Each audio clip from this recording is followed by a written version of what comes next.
una casa de lujo en un barrio exclusivo, 2 hijas esperando a su madre, una llamada inquietante que nadie tomó en serio, y un cuerpo que estuvo oculto durante 42 días en el mismo lugar donde todos buscaban respuestas. Así comenzó uno de los casos más perturbadores de Chile. Una mujer desaparecida sin rastro, un esposo sereno ante la tragedia y una investigación que primero habló de que ella misma se quitó la vida, hasta que la ciencia obligó a cambiarlo todo. Lo que parecía una historia doméstica terminó convirtiéndose en un laberinto de mentiras, negligencias, sospechas y un juicio que dividió al país. Porque cuando la verdad tarda demasiado en aparecer, lo que queda no es alivio, sino una duda que sigue respirando en la oscuridad. Antes de empezar con el vídeo, queremos contarte que en este canal tenemos un podcast llamado Historias Criminales, donde analizamos casos reales, crímenes que marcaron época y las historias más oscuras del True Crime. Te dejamos el enlace en la descripción para que vayas y nos escuches. Hola, soy Pedro y estás en La Voz del Crimen. Antes de empezar con el vídeo, me encantaría saber desde dónde me estás viendo, así que déjame tu comentario. Tampoco olvides darle me gusta y suscribirte para que no te pierdas ninguna de estas historias criminales reales que nos impactan a todos. Y ahora sí, sin más preámbulos, comenzamos. María Viviana Jäger Massé nació el 25 de noviembre de 1967 en la comuna de Los Muermos, cercana a Puerto Varas. Era melliza de Magalí y formaba parte de una familia numerosa compuesta por 5 hermanos en total. 4 mujeres y un hombre, bajo el cuidado de su madre, Delia Massé. Del padre no existen mayores antecedentes públicos. Sobre la infancia y adolescencia de Viviana se conocen pocos detalles, pero sí se sabe que a finales de la década de 1980 logró titularse como contadora pública. Por su parte, Jaime Edgardo Anguita Medel provenía también de una familia extensa. Era el quinto de 9 hermanos, 3 hombres y 6 mujeres, hijo de Francisco Anguita Gajardo y Marta Medel de la Barra. La familia era originaria de Quillota, en la región de Valparaíso. Jaime cursó sus estudios en el Instituto Rafael Aristía, donde no destacó por popularidad ni carisma. Era considerado reservado, poco sociable y para algunos incluso antipático. Sin embargo, sobresalía en el ámbito académico, especialmente en matemáticas. Esa inclinación lo llevó a continuar estudios superiores y en 1979 obtuvo el título de ingeniero civil en la Universidad Técnica Federico Santa María. Tras egresar, se trasladó al sur de Chile, estableciéndose en Puerto Montt, donde consiguió empleo en el Ministerio de Obras Públicas. Fue en esa etapa de su vida cuando comenzaría a cruzarse su camino con el de Viviana. El primer acercamiento entre Viviana y Jaime se dio de manera casi circunstancial. Una noche, Mónica, hermana de Viviana, y su novio organizaban una salida en grupo y necesitaban pareja para un amigo llamado Jaime Anguita. Primero le propusieron a Magalí que lo acompañara, pero ella se negó porque ya lo conocía y no le agradaba. La invitación pasó entonces a Viviana, quien tampoco sentía mayor simpatía por él, aunque aceptó participar para completar el grupo. Aquel encuentro no resultó especialmente grato para Viviana. Las diferencias eran evidentes. Ella era extrovertida, alegre y sociable. Jaime, en cambio, era 10 años mayor, reservado y descrito por algunos como raro. A pesar de esa primera impresión poco favorable, el vínculo continuó desarrollándose hasta transformarse en una relación formal. Desde el inicio, la familia Jäger mostró resistencia. Delia, madre de Viviana, nunca vio con buenos ojos a Jaime. Según relataría más tarde Magalí, la oposición llegó a tal punto que Delia habría ofrecido dinero a un tío de Viviana para que, el mismo día del matrimonio, la sacara del país hacia Argentina y evitara la boda. El plan nunca se concretó y, pese a los intentos por impedirlo, la pareja contrajo matrimonio 3 años después de haber iniciado su relación. Tras la boda, Viviana y Jaime se instalaron en una vivienda arrendada en Puerto Montt. Jaime comenzó a trabajar en la constructora Mónaco, mientras que Viviana obtuvo empleo en una importante empresa de bebidas gaseosas. Con el tiempo alcanzaron estabilidad económica. pero la consolidación familiar no sería sencilla. Los primeros intentos por tener hijos estuvieron marcados por la tragedia. El primer embarazo no llegó a término. En el segundo, el bebé nació con anencefalia, una grave malformación congénita caracterizada por la ausencia parcial o total del cerebro, y falleció pocas horas después del nacimiento. Pese al dolor, la pareja persistió. Para Jaime, tener hijos era un objetivo fundamental. Finalmente, a mediados de la década de 1990, nació su primera hija, Vivian. Aproximadamente 7 años más tarde, llegaría la segunda, Susan. Con la llegada de las niñas, Viviana dejó su empleo para dedicarse completamente al cuidado de sus hijas, mientras Jaime continuaba desarrollando su carrera profesional.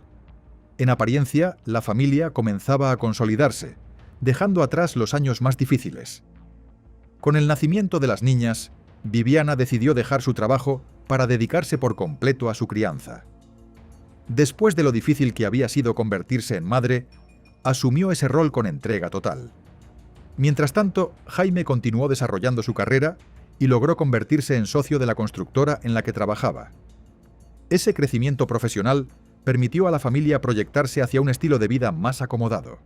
Fue entonces cuando comenzó la construcción de la casa familiar en el exclusivo Parque Stoker, una urbanización cerrada y de alto estándar en Puerto Montt. El terreno había sido adquirido tiempo antes por Viviana junto a su hermana Mónica.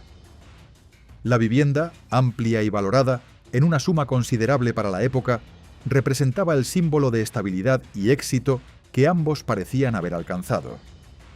Sin embargo, pese a vivir cerca de la familia de Viviana, Jaime nunca logró establecer un vínculo cercano con los Jäger.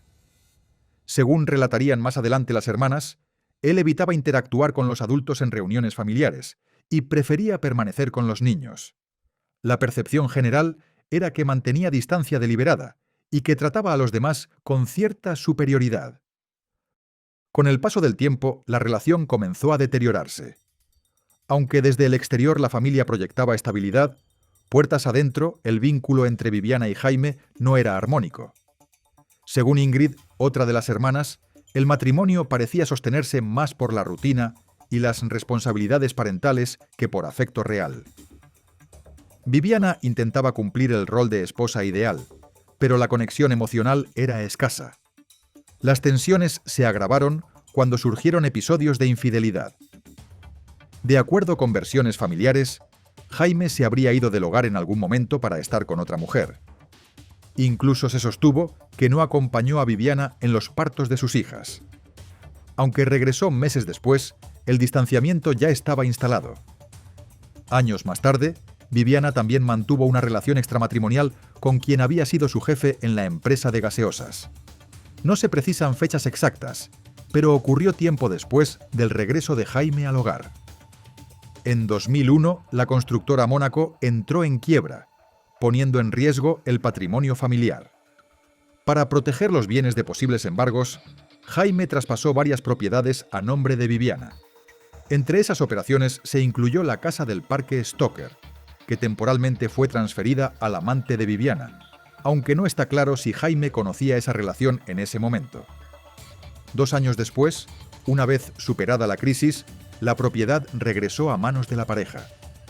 Durante ese mismo periodo, Jaime contrató un millonario seguro de vida a nombre de Viviana. En 2005, Jaime comenzó a desempeñarse como ingeniero a cargo de proyectos en Puerto Octay, lo que marcó una nueva etapa laboral. Económicamente, la situación parecía estabilizada nuevamente. Desde el exterior, la familia daba la impresión de haber superado las turbulencias anteriores. No obstante, el distanciamiento entre Viviana y Jaime persistía.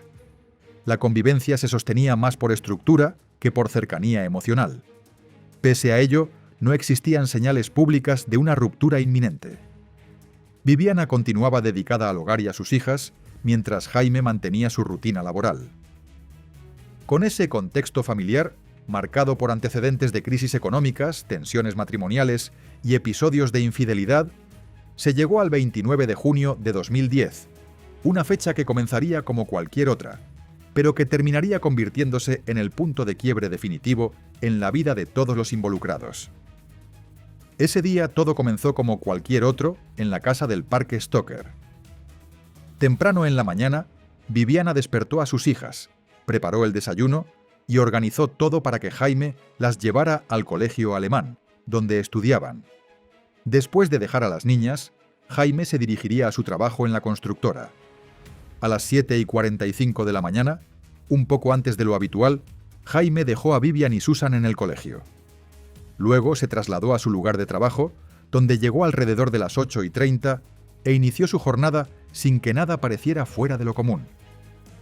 Ese mismo día, según registros posteriores, a las 8:55 de la mañana, se realizó una llamada desde el teléfono de Jaime al celular de Viviana.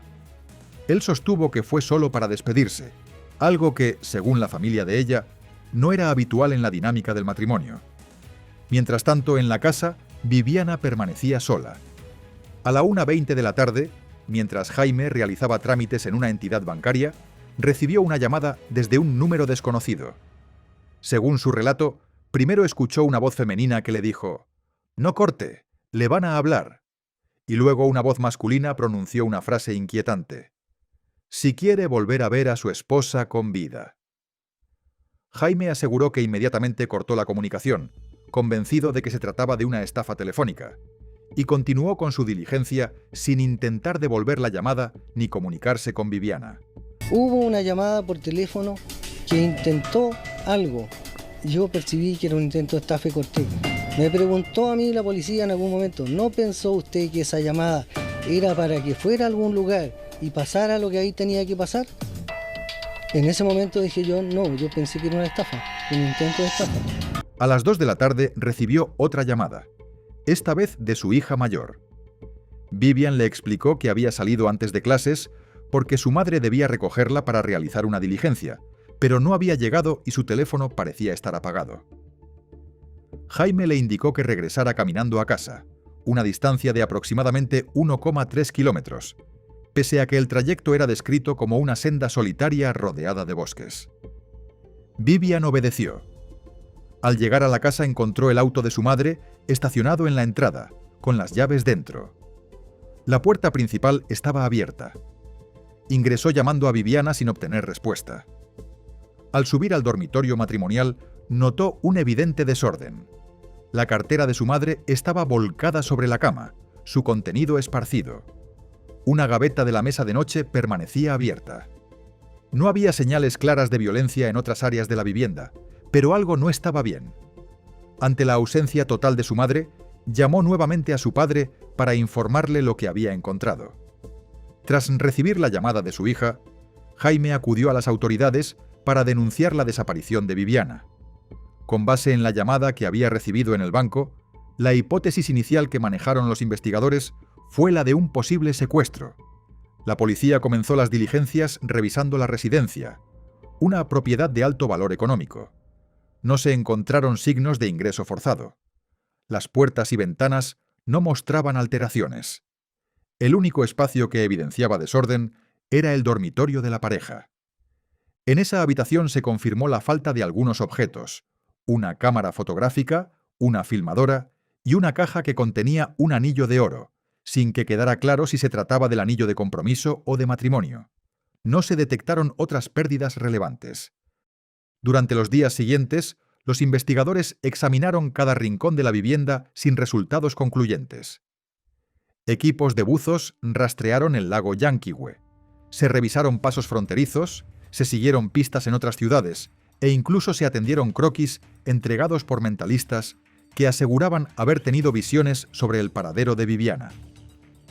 También se revisaron sus cuentas bancarias sin hallar movimientos sospechosos.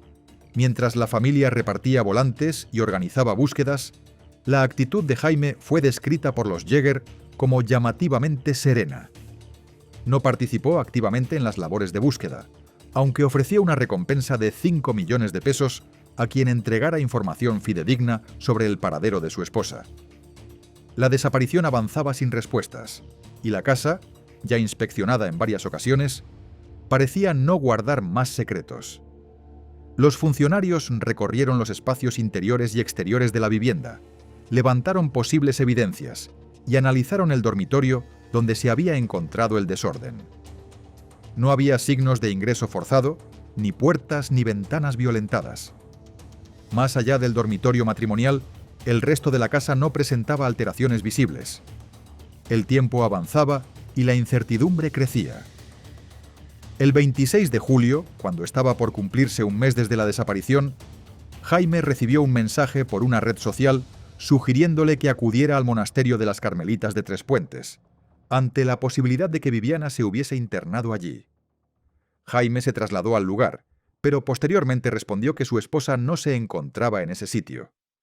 El 28 de julio, la policía le informó que al día siguiente realizarían nuevas diligencias utilizando perros rastreadores.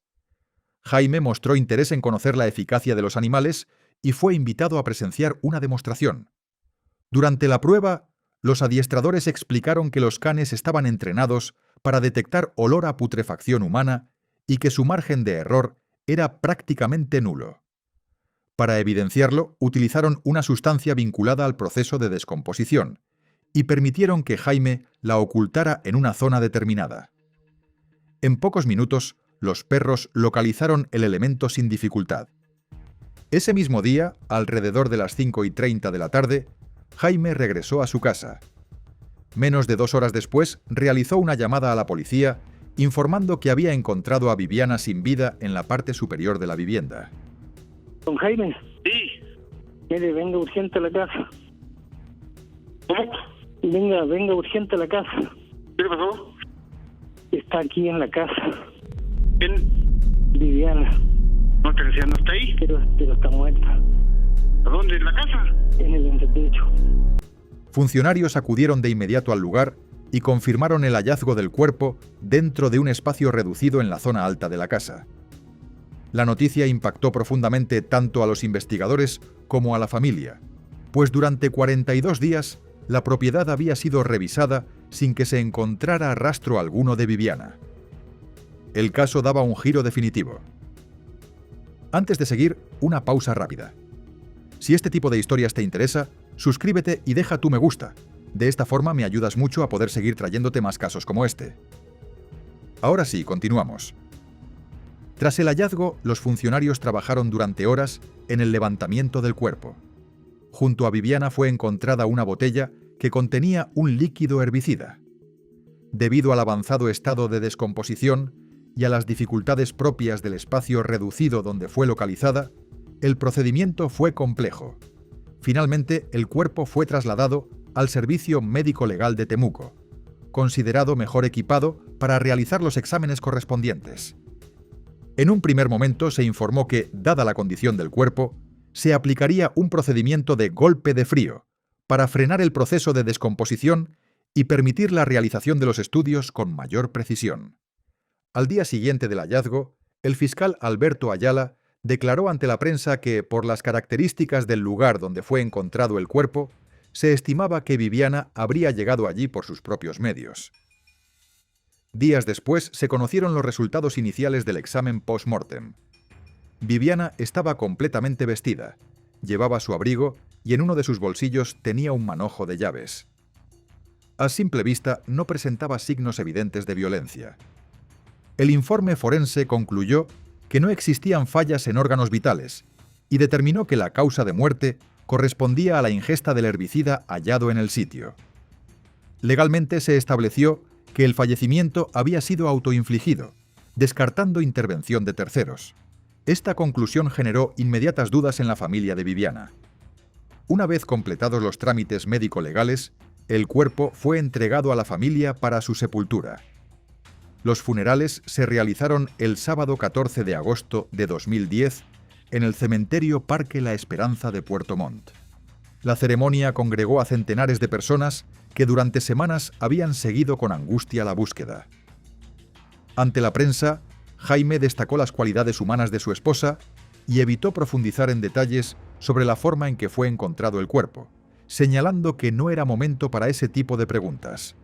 Durante el acto fúnebre, una de las hermanas de Viviana lanzó gritos acusando directamente a Jaime, calificándolo de desgraciado, mientras él permanecía impasible. ¡Mentiroso! ¡Mentiroso! ¡Mentiroso! ¡Mírame bien! ¡Mírame bien! ¡Mírame bien! ¡Asesino desgraciado! El hermano de Viviana, Ricardo, declaró ante los medios que estaba convencido de que su hermana no se había quitado la vida. Lo afirmo yo como Ricardo Reyes, mi hermana no se suicidó. Algunos medios publicaron imágenes de Jaime cargando el féretro con una expresión que fue interpretada por ciertos sectores como una sonrisa, lo que aumentó las suspicacias públicas. En los meses siguientes se ratificaron oficialmente los resultados toxicológicos que sostenían que la muerte se explicaba por intoxicación con herbicida y que no existían signos de trauma físico determinante. Sin embargo, la familia no aceptó esa conclusión. Convencidos de que Viviana jamás habría atentado contra su propia vida, en diciembre de 2010, la familia presentó una querella contra Jaime, impulsando nuevas diligencias con la esperanza de que se realizaran estudios adicionales que permitieran revisar las conclusiones iniciales. Para ese momento, Jaime ya había obtenido la posesión efectiva de los bienes que estaban a nombre de Viviana. También intentó cobrar la póliza de seguro contratada años antes, pero la aseguradora le informó que el pago solo procedería una vez existiera una sentencia judicial firme. En febrero de 2011, un nuevo fiscal logró reabrir formalmente el caso y comenzó a gestionar nuevos peritajes. El 8 de marzo se informó que se había autorizado la exhumación, la cual se realizaría el 12 de marzo bajo la dirección del fiscal Naín Lamas. La diligencia fue ampliamente cubierta por los medios. Durante más de 2 horas, en el cementerio Parque La Esperanza, los restos de Viviana fueron exhumados en presencia de familiares, abogados y peritos. Se anunció que los nuevos análisis incluirían estudios químicos, radiológicos e histológicos con el objetivo de determinar de manera concluyente la causa de muerte. La familia enfrentó el proceso con la expectativa de que esta nueva etapa pudiera esclarecer definitivamente lo ocurrido. A inicios de mayo de 2011, se informó que 6 funcionarios de la Policía de Investigaciones habían sido sancionados por no haber cumplido adecuadamente sus deberes durante la inspección inicial del sitio del suceso. La resolución estableció que existió negligencia en las diligencias realizadas en la vivienda. Poco después, los resultados de los nuevos peritajes cambiaron radicalmente el curso del caso. Los análisis concluyeron que Viviana no había fallecido por ingestión voluntaria de herbicida. Los estudios determinaron que había sido asfixiada y que presentaba un golpe en el cráneo. Además, se estableció que el cuerpo había sido movido tras la muerte. Con estas conclusiones, quedaba descartada la tesis inicial de haberse quitado la vida. El caso pasaba oficialmente a investigarse como homicidio.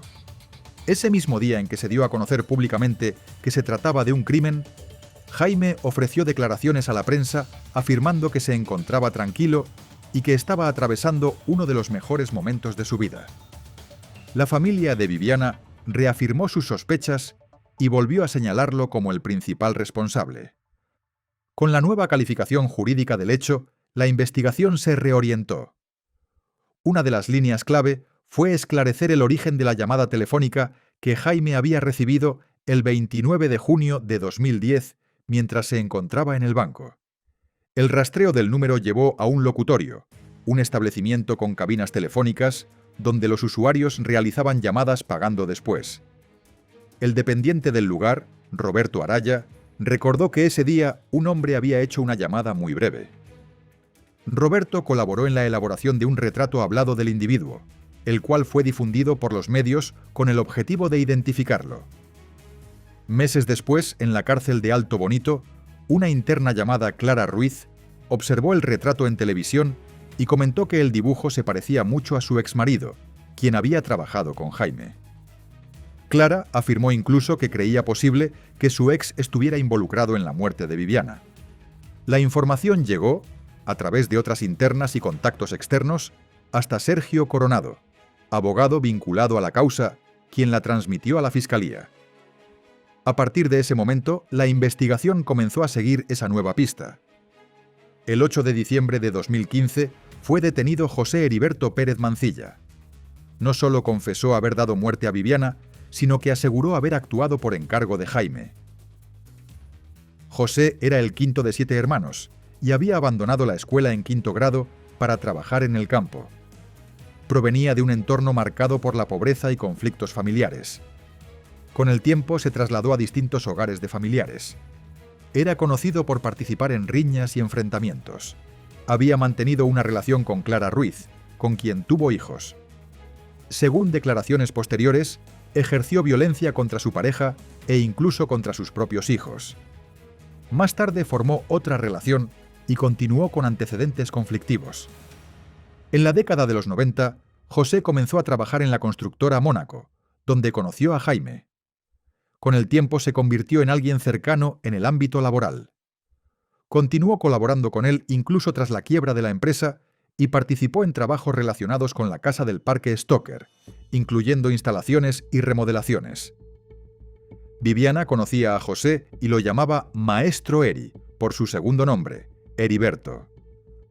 Al momento de la desaparición, José residía en el sector de Las Chilcas, al oeste de Puerto Montt. Tras su detención, entregó un relato detallado de lo que, según él, había ocurrido el 29 de junio de 2010. Con su confesión, el caso ingresaba en una nueva y decisiva etapa judicial. Tras su detención, el 8 de diciembre de 2015, José entregó una declaración detallada. Señaló que en junio de 2010, Jaime lo contactó para que acabara con la vida de Viviana, ofreciéndole 5 millones de pesos. Según José, aceptó porque atravesaba una situación económica compleja y su pareja necesitaba una operación renal. Posteriormente se comprobó que en efecto su pareja fue intervenida quirúrgicamente, aunque estaba afiliada a FONASA, y no debió asumir gastos significativos. Yo digo, necesidad de andar robando no tenía él, ¿para qué? Si a él nunca le faltó nada. José relató que el 29 de junio de 2010, alrededor de las 9:30 de la mañana, acudió a la casa del Parque Stoker. Viviana le abrió la puerta y lo saludó con normalidad. Él le pidió prestada una sierra, por lo que ella se dirigió al dormitorio a buscar las llaves de la bodega donde guardaban herramientas. Esas llaves serían encontradas más tarde en el bolsillo de su pantalón. Según su versión, cuando Viviana le dio la espalda, tomó una bolsa plástica, sin precisar de dónde la obtuvo, y la colocó sobre la cabeza de la víctima, manteniéndola cerrada hasta que dejó de respirar. Luego trasladó el cuerpo hacia el espacio superior de la vivienda, al cual tenía acceso y conocía por trabajos anteriores realizados en la casa. Después regresó al dormitorio, tomó un anillo, una cámara fotográfica y una cámara de video. Los guardó en una mochila y se retiró caminando. José declaró que luego se dirigió al locutorio, desde donde realizó la llamada a Jaime para avisarle que el trabajo estaba hecho, llamada que coincidiría con la que Jaime recibió en el banco. Agregó que esa misma tarde vendió la cámara de video a su yerno y posteriormente la cámara fotográfica a otro exyerno. El anillo lo entregó a una de sus hijas. Más adelante se supo que en la cámara de video había imágenes de Viviana, las cuales fueron borradas tras la explicación de que el dispositivo había sido un regalo. José afirmó que Jaime le entregó un primer pago de 2 millones de pesos en efectivo, con los que compró camas, una lavadora y un televisor que dejó en casa de su hija Alejandra. Otra hija, Clancy, declaró que el anillo terminó en manos de un traficante conocido como El Huevo, quien supuestamente lo entregó a una prima que, al notar el grabado con el apellido Jäger, lo habría arrojado a un barranco. Ese mismo lunes 8 de diciembre por la tarde, Jaime fue detenido. En un primer momento negó conocer a José. Posteriormente reconoció haberlo conocido en el ámbito laboral, pero negó cualquier vínculo distinto al profesional. A Jaime se le imputó el delito de parricidio como autor inductor y a José homicidio calificado. Ambos quedaron en prisión preventiva en la cárcel Alto Bonito. Jaime fue sometido a vigilancia especial las 24 horas por temor a posibles agresiones o a que atentara contra su propia vida. Tras la detención, 2 voces salieron públicamente en defensa de Jaime: su hermano Gonzalo y su hija mayor, Vivian, quien desde Alemania publicó un mensaje en redes sociales asegurando que su padre era inocente y que los hechos habían sido distorsionados. Poco después regresó a Chile para acompañarlo durante el proceso. Por supuesto que no, si son los dos mis papás. Son los dos inocentes. Obvio que apoyo a los dos. Me gustaría que se sepa la verdad de mi mamá. Obvio que me gustaría, pero yo sé que mi papá no tiene nada que ver. Desde ese momento comenzó una intensa preparación judicial por parte de las defensas y la Fiscalía. La Fiscalía sostuvo que existía una relación laboral prolongada entre Jaime y José, que se extendía por más de 15 años, y que no se trataba de un simple robo.